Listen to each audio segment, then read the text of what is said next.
ചോദ്യം, റിലയൻസിന്റെ നേതൃത്വത്തിൽ നിലവിൽ വരാൻ പോകുന്ന AI സംവിധാനത്തിന്റെ പേര്? ഉത്തരം ഓപ്ഷൻ സി, ഭാരത് GPT ആണ്.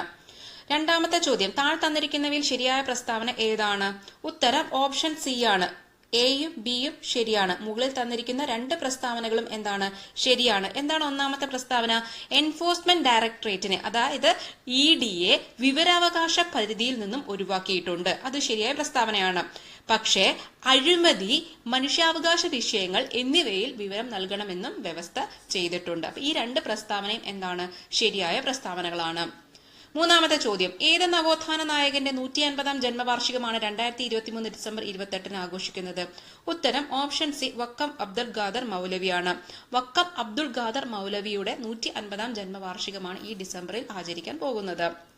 നാലാമത്തെ ചോദ്യം, ഇടുക്കി ചിന്നാർ വന്യജീവി സങ്കേതത്തിൽ കണ്ടെത്തിയ യൂറേഷ്യൻ